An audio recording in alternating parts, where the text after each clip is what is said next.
team in Group D. So you have Argentina, you have Croatia, you have Iceland, you have Nigeria. So this is like the toughest group in the World Cup. Obviously and honestly, everybody knows this. So you have Argentina, the two-time champion of the world.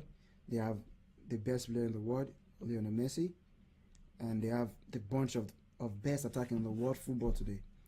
Even if you think about Belgium having, or even you're talking about Brazil having attacking footballers, they don't have attacking footballers like Argentina.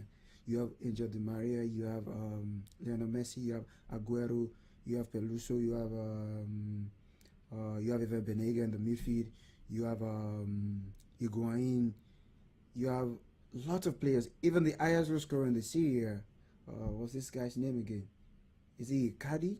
Or what's his name? 29 goals, they didn't even make the list.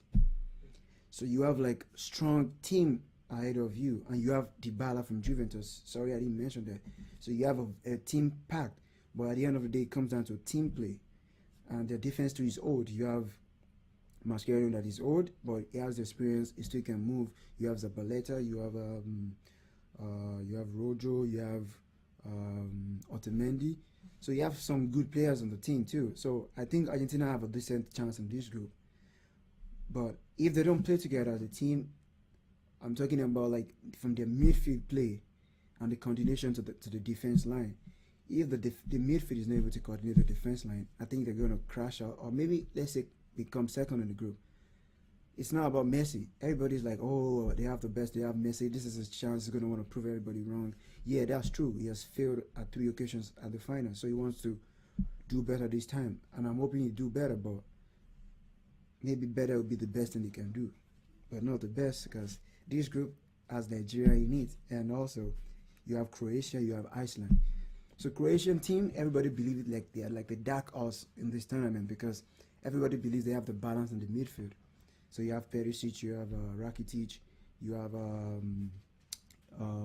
Luka Modric, and also you have some players you have Kalinic, you have Kamaric, and also you have Mandzukic in the attack.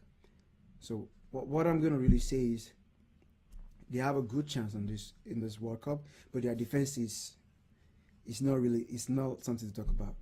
You have Lovren from Liverpool, and you have Koluka. Koluka used to mess up in his days in the Premier League. I think he used to play for the Tottenham Hotspur back then. If I'm right, yeah. So like, he's one of like the weakest defender for me since I've been watching Premier League. For me, he has experience, but like he doesn't have the speed way back then. Not to not talk about now. So I think they are joking, because you have a very fast Nigerian team and you have a fast Argentine team too. Look at if you look at the friendly they play against Senegal, they came back, they won the game 2-1, right? But from the beginning of the game, if Senegal was decent, like they can score goals, like you have Sadio Mane in Senegal team, but like if they're able to like convert their chances, they probably have been like 3-4-0 up in the first half. Saif, I've forgotten the last name. He plays in Nantes in the French Championnat. The guy missed so much chance, but he was able to convert one of those chances in the first half. But going into the second half, Perisic scored a deflected free kick, and there was a close range ball. Karamic scored the second goal, and they won the game by 2-1, coming back from a goal down. But this won't be the case in the World Cup, because you're playing against a very defensive Iceland team that everybody on the team, their last name is Son. So like, this is a team that are good with set pieces, they are good with defending. So you can give all those chances away with your defense being shaky. So also you have Sigurdsson, you have Tratosin, and you have Finobisen. I don't know, like their name is so funny. So you have the Nigerian team. And by the way, talking about the Nigerian team, they have like they were able to like get like the best kits for the World Cup. They have like a good design. Like I wasn't able to get one, but like it's a really really good design. Both the plain green one and the with just the Nigerian logo on it, and also the one with the stripe that looks really good, like a zigzag kind of thing. I think they picked the design from the 1994 jersey and the USA 94 and the Atlanta 96 jersey. So like they're able to come up with a design with these two. So going into this group, so talking about the Nigerian team are ranked 47th in the world. And also, we know like the Nigerian team they qualified through the qualifying stage ahead of the former African champion Cameroon, Algeria. You have Riyad Miraz, Ben Nataleb. You have all these good players in the Algerian team. So Nigeria were able to beat them. Also, another former champion, African champion Zambia, 4 or 5 years ago. So you have like two former African champions in the same group in the qualifying stage with Nigeria. And you also have a Algerian team that have like good new generation of players, but they're able to win the group without even being defeated. So, and they follow up with the friendly with Argentina. They were able to beat Argentina from 2 goals down. But all the friendly games they played recently this year, they lost almost everything. But I'm not gonna want us to judge that on the performance of Eagle on that.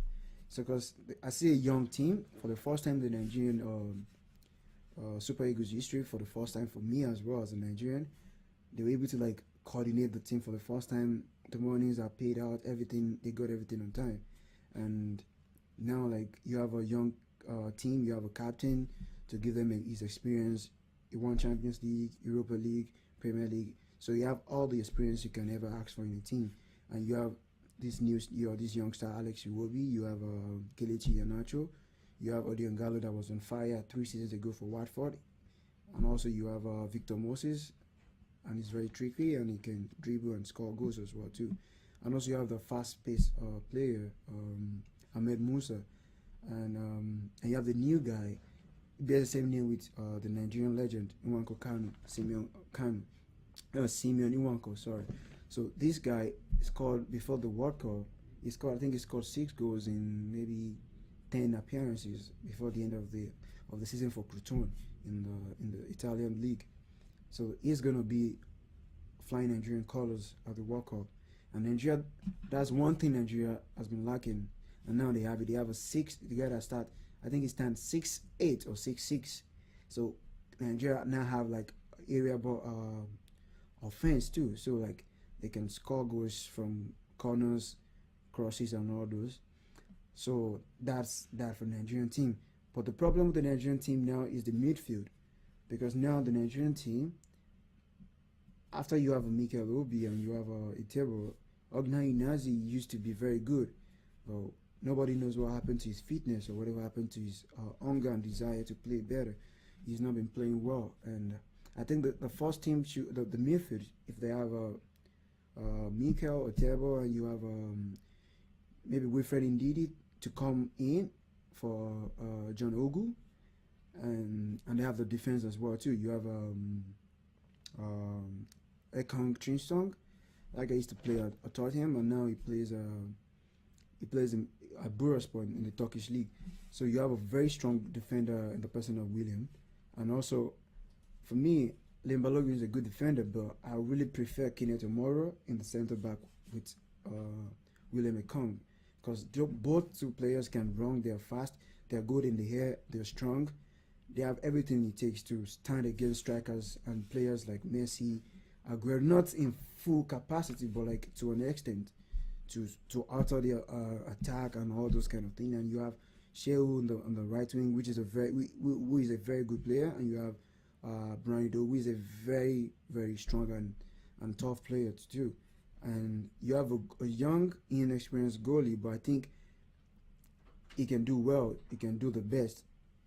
All they just need to like be able to like cover him well, and also you just need to make sure he's able to go on the ground for like lower shots.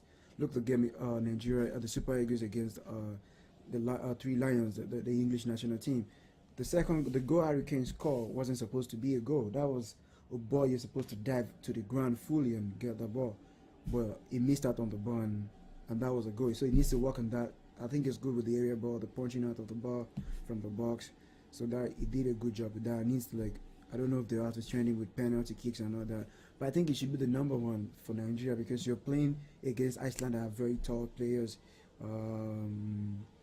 The Croatian team too, they are very tall. So like, I think it should be the number one for the Super Eagles. So with that, I think that group, I think it's going to be Argentina and Nigeria going through. So the last to top the group is going to come down to the last match. That will be between the Super Eagles of Nigeria and the Argentina team, because we've been the same group for like, we're talking about almost 24 years now. So we're talking about 6 World Cups. Out of the 6 World Cup Nigeria have been to, we've been to 6 World Cup and we've been in the same group with them 5 times. So we're looking at like 20 years of World Cup of Argentina in the same group. The last group game will come down to who tops the group, and I know and I believe, with pride and everything, I think Nigeria won't want to lose out to Argentina again for the 5th time in the group stage. All the group stage it plays, it has always been like a difference of a goal, like 1-0, 3-2, 2-1, and all that. So I'm hoping Nigeria can come up with a win and top the group, and they can have an easy path from there. And hopefully they come up with a draw that will put them in upper stands, like, and they can come on top of the group as well. So I'm taking Nigeria and Argentina to qualify from this group.